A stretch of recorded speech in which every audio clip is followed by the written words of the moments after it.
Hello Forza fans, it's another retro week with the classic Le Mans car in Forza Motorsport. I'm in the Nissan R380, this is Lime Rock Park, so let's get going. I'm starting second here to Roscoe Pico, who beat me in a recent vintage F1 race at Mugello. So let's see how the first corner goes and how clean that's going to be. I sort of go out a little wide, expecting maybe people to brake late, but once again, I end up getting absolutely mugged at turn one. It's becoming a trademark now, so I'm just going to own it. I'm down into fourth from second, just see if I can sneak down the inside here, but I can't, so Sturdy Galaxy in front has given me the jump, as with another car there in second place. I'll give you the first lap in its entirety. We get a pretty good jump on fifth place, so it looks like it's going to be a four-way battle between us. In qualifying, it didn't look all that close. I was 1 second behind Roscoe Pico, and then I was a little closer to third and fourth, but to be honest, I thought it was going to be a first and second fight again, but the start put a stop to that pretty soon. So I get a pretty good run out the final corner on Sturdy Galaxy, and I think I go for it. I skip my gear a little bit there, just hit the limiter, and that gives me a little bit of a momentum problem. They screech into the first corner and get the better of me. So it's actually a pretty fair, pretty good battle as Lupino, who was in second, skids off. The absolute classic move, isn't it? Into turn one, and we are back up to third. So we've just cut ahead to lap 7, where Sturdy Galaxy goes into the pits there, cuts right across the track in order to do it. Absolutely textbook pit line there. And then the following lap, lap 8, we do the same thing, but a little more of a normal line into the pits. Obviously, in true 1960s style, they get me in and out in 3 seconds. And then as we leave the pits, we're well ahead of Nirvana GE in 5th, but we're down to 4th. As we cut the action forward slightly to lap 12, you'll see that there's a bit of a fight going on here between Sturdy Galaxy and Rainy Karoo.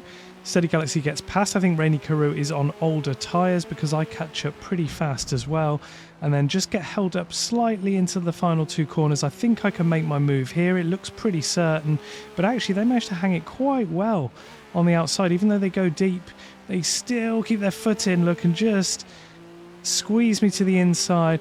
I go up the inside, but they're still there and battling much harder than I thought on the tyres I thought they had. But then I get a better run out the final corner, and we are side by side on the run down to turn 1. As we get there, I think, well, I'm going to have this done nice and easy. In fact, they were still right there down my outside. I just forced them to the non-ideal outside line though, and then the battle is back on for second. So I'm looking to take second off Sturdy Galaxy, which is the position I started in, but pace was a lot different to how I expected. And then there we go, the absolute classic happens once again. Sturdy Galaxy does drift wide on the first turn, and we end up converting that. Lap 16 of 16, we get not only to car level 47, but to second in the race, and we were well behind Roscoe Pico in the end. So then, a second race, we went on to Nurburgring, Germany. This was a little bit, well, interesting from my point of view and interesting from performance point of view, but I qualified in first, as you'll see there, with a 2:22.5. Thought the race might be a little closer, but in actual fact, it wasn't all that close. As we get going, you'll see that KT Grant in second gets a great start. I just go the long way around, obviously once again giving space, but I was actually well behind at the apex of the first turn there. But then into turn 2, I know how much faster a lap I am, so I don't really want to relinquish first place. So I drive quite hard, keep myself down the inside, same here. And as you see, they slot in behind me. So I retain that first position, even though by the first corner I was a little behind. And then the race sort of progresses on from here quite steadily for me, whereas everybody else drops off. So I'm just going to do a quick montage. As we come to the end of the first lap, we're 2 seconds ahead. And then we will jump ahead to the second lap, where we were 3.6 seconds ahead. Then we were 9 seconds ahead on lap 4. And as we come to the end of lap 4, I decide to take my pit stop. Just careful not to go too fast there and overrun, but the computer takes over once you first get into the pit, so there's not any more driving to do after that initial corner, but it is easy to run wide if you absolutely power in. As you'll see, as I left the pits, there's a little bit of a problem activating my throttle. It just didn't kick in quite in time, and then Unbluesy behind me, 0.8 seconds behind, but I just beat them into the first turn. I think they've got more tired tyres, if you excuse the terrible turn of phrase there, than me, and I end up just running away with it, some 26.6 seconds ahead of anybody else at the end. So we always like a video with a win. Third place didn't seem to have a car though. Well done Real Steezy B with no car there. Well done Chips in second place, and that was quite a nice win for me. Dominant as everybody just decides to clear off. So not only did third place not have a car, but I've got nobody on the podium anymore. And then we come to the third and final race at Spa. A long, long lap this, especially in these cars, but we are going to go through pretty much the entirety of the first lap. And overall, this is somewhat of an interesting encounter all round. Only 6 laps, but so much happened in that time. So as we go down to Eau Rouge for the first time, we've got someone slightly on our outside. I get hit because you have to slow down in these cars, otherwise you just go miles wide. I got hit on the entrance. Maybe that car can go faster into there. Maybe they just weren't expecting me to slow up. I don't know, but we got a bit of a clonk. It looks like they got a half a second penalty for it. I didn't get anything. And then, yeah, we've got a bit of case of Mario Kart drifting in front, haven't we? We are well in the smoke screen. I missed my braking marker as a result. I couldn't see anything and go really deep through the cones. Just try and do a casual rejoin, but stay as much off the track as possible so I don't collide with anybody. But we are down the order, and then this car here, the real Peterman, forces me out wide and then goes wide themselves, so I retake the position. But we are down in 9th place now. So from the initial start, we've once again dropped down. But like I said, I'm owning it. Axel getting massively sideways there in front. And once again, we're in a huge smoke screen on the way to Pouan. Mario Kart drifting is becoming the popular strat now, but we don't go deep this time, even though I couldn't really tell where the hell I was by trying to take the racing line. And then I come out of it as much as I possibly can to try and see where I'm going, and then maybe get an inside line on Psycho 006 in front, one better than 007, so they must be a higher ranked secret agent. And I try and go around the outside of them there, but of course they hold the inside line. I pull out to miss that slower car, but to miss the fact there's a car on my outside. Nothing goes too wrong for them there, though, as they both overtake me on the switchback. So I drop down to 9th once again. In fact, 10th once again by the time I've dealt with that. We're in the smoke screen still towards the end of the lap as we go flat out as much as we can.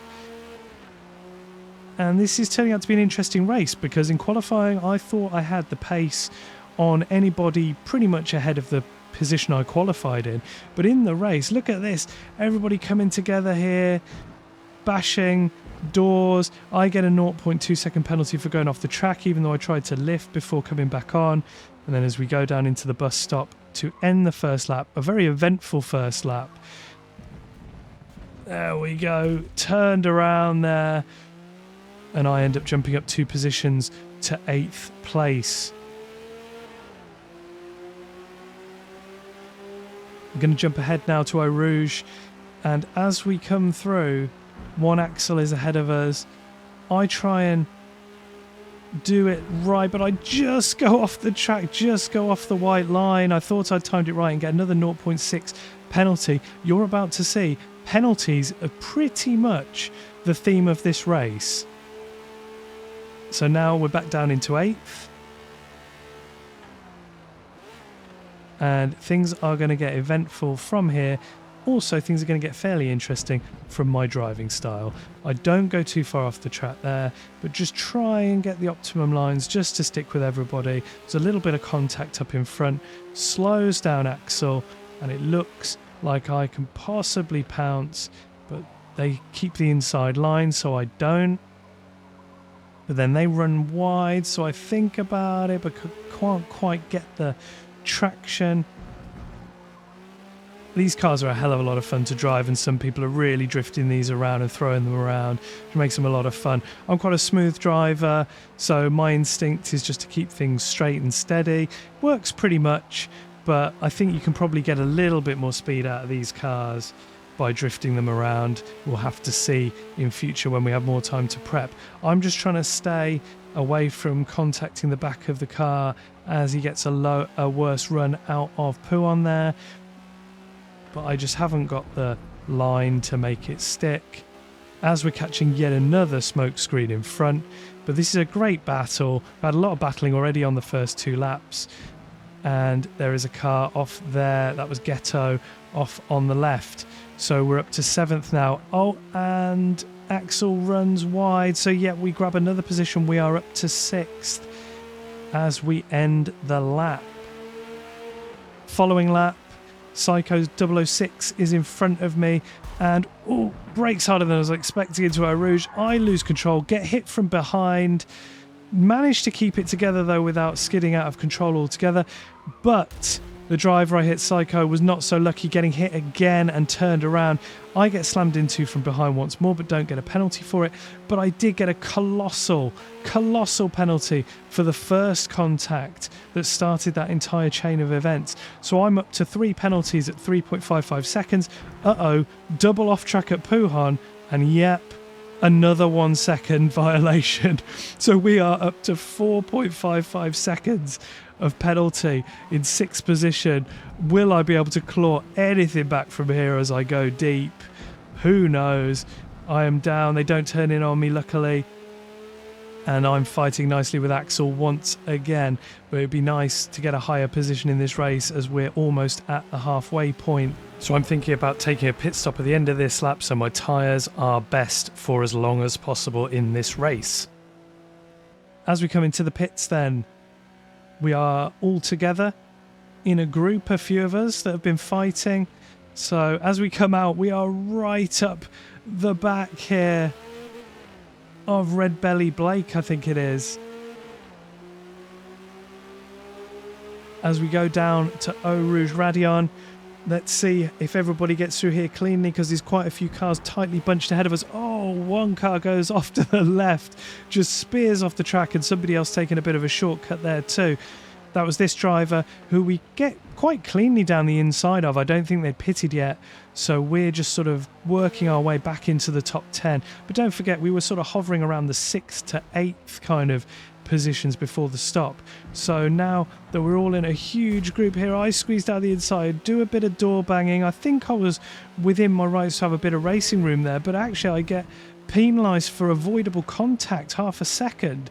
So as we come around this corner to make our way on to the final part of the lap, I overtake 2 people. So we're back up to 7th again, and we're going to see if we can catch anybody ahead as they take their pit stops. But that was quite nice, getting past about 4 cars in the last series of corners there. And as we start the next lap, come round the corner, there's a car exiting the pits to my right, but I've just got more momentum, and we are up to 5th, but we have 5.05 seconds of penalty to deal with. So can I get any kind of gap or catch the drivers ahead? I do catch the K-Stain, which is a very interesting name, ahead, and actually sneak down into the bus stop, which I didn't really expect to be a move considering how far back I was into the braking zone. So there, as we start lap 6 of 6, we are in 3rd place, but the penalties have really racked up. And once again, I go off track, and you know what's going to happen? A 1.1 second penalty for a track violation, which is just not the amount of time. I mean, I did go off the track, but that is just not the amount of time I gained there at all. So even though the driver behind me, Red Belly Blake, has 5.3 seconds of penalty, I was looking pretty good to still finish ahead on the podium.